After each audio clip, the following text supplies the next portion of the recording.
Hi, I'm Yolanda Helfrich. I'm the program director here at the University of Michigan Department of Dermatology.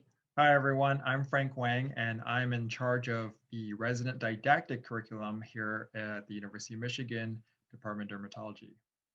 We thought this conversational format might be a good way to talk about our didactic curriculum and explain the different components of it a little bit more clearly than you might be able to see on a website in the text format. So we'll just start right off. Frank, can you tell us about our curriculum? How much time do residents spend in didactic every week? We probably have the most time dedicated to didactic learning of any dermatology program in the United States. We have 8 hours, so 4 hours on Tuesday morning from 8 to 12, and also 4 hours on Thursday morning from 8 to 12. And what are the typical components of those 8 hours? What happens every week?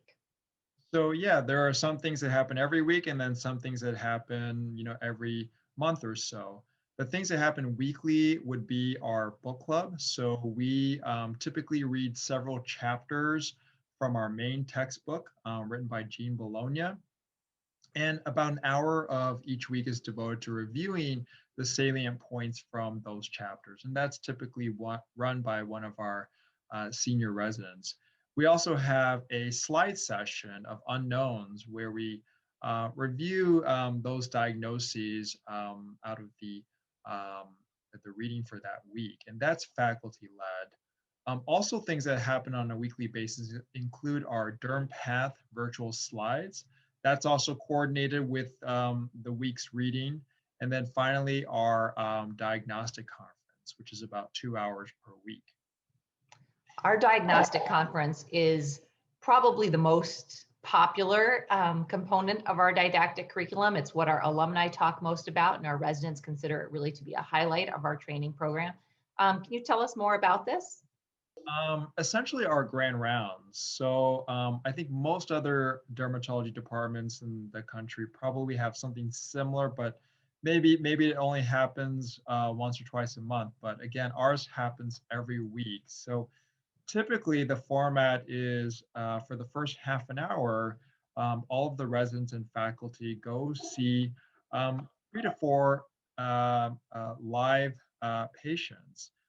Typically, these are patients with very interesting rashes or other cutaneous findings or very challenging cases to manage. After that half an hour, we all get together and then we discuss those cases for the next hour and a half. And that discussion is always led by one of our faculty. So you've talked a little bit about which lectures are led by faculty, which by residents. And I think our applicants want to know, kind of what is the proportion of our lectures that are resident led versus faculty led? Yes, so our philosophy is that that it's really, really important to have the majority of our sessions led by faculty. So I'm happy to say that 7 out of the 8 hours per week are typically led by faculty. And I'm going to mention here that you, as our didactic curriculum lead, attend practically every lecture each week. So I try to. yeah, thank you for that. So how has COVID affected our didactic curriculum? So yeah, I mean, obviously these are very challenging times, but I'm happy to say that we're essentially able to transition everything mostly seamlessly to an online format. So we use Zoom. So I mentioned our diagnostic conferences, and we've basically been able to use photos of our patients in place of having the patients come live, and we still have done the discussion portion. That hour and a half of discussion is done over Zoom, and it actually works pretty well. We've been able to maintain the same format of the discussion back and forth between residents and faculty with the online format. And as far as the other lectures go, same idea. We've actually transitioned everything to Zoom, and it's actually gone pretty well. And we've maintained I would argue just as much interaction or even more over Zoom.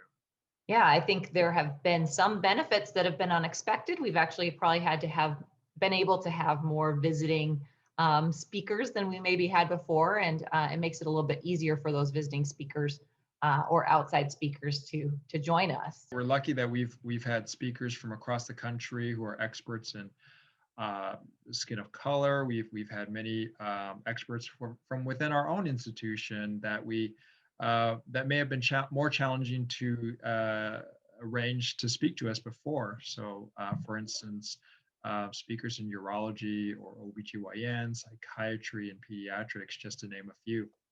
So you mentioned the weekly components of our didactic curriculum. Something you also like to talk about, and I think a term you maybe coined is this idea of curricular threads that kind of go through the curriculum. Can you tell us about that? Yeah, so these threads run throughout the entire year, and they amount to a lecture series essentially, and most of them happen about once a month or once every 2 months, and we have a number of them. Just to name a few, we have a very robust therapeutics curriculum.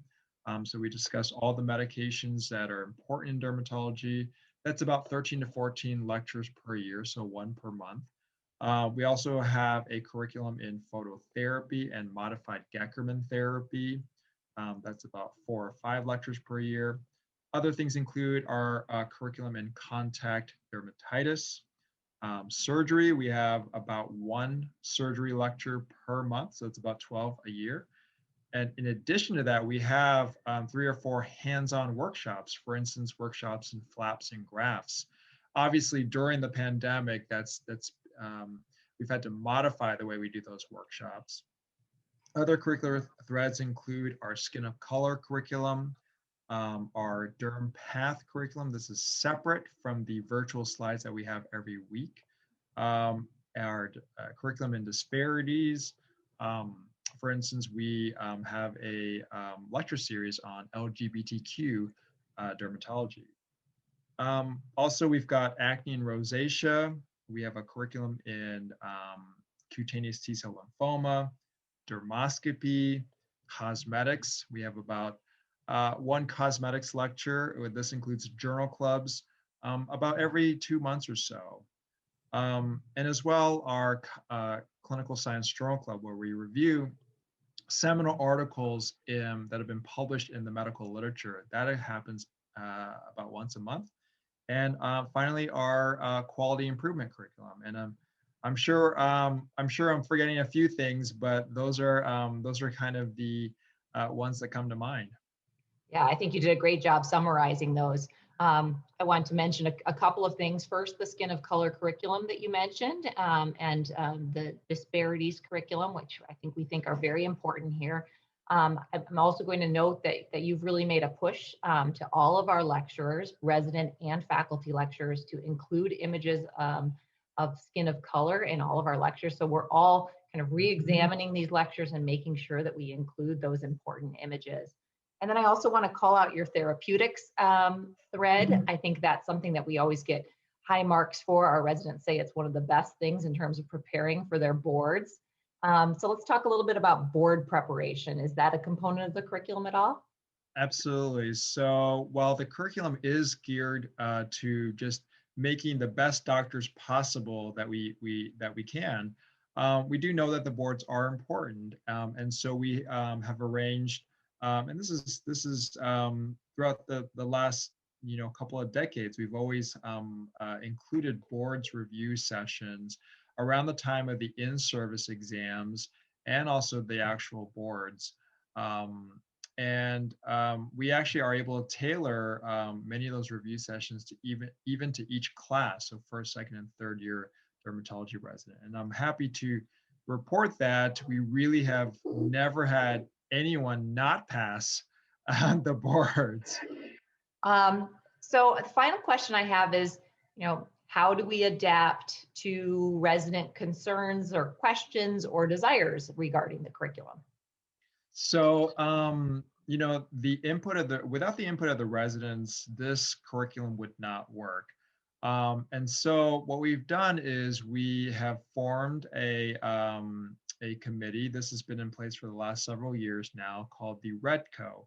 stands for Resident Education Development Committee, and it includes representatives from each dermatology resident class. And so what we do is we meet about once a month and we discuss important topics, things like how can we improve certain aspects of our teaching, or what are some pedagogical methods that may be more helpful than, as compared with other ones.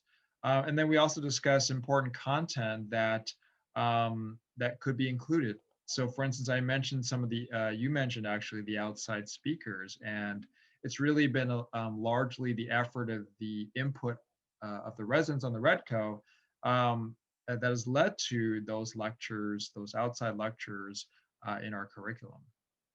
Yeah, I think it's very important. We really value the input of our residents in all aspects of their training, and especially in the curriculum. If they're not engaged, we're not doing our job. Well, this has really been very informative. I hope it's been informative to everyone watching, and we hope it makes you consider Michigan. We're very proud of our program here, and we think the didactic curriculum is a really important component of it.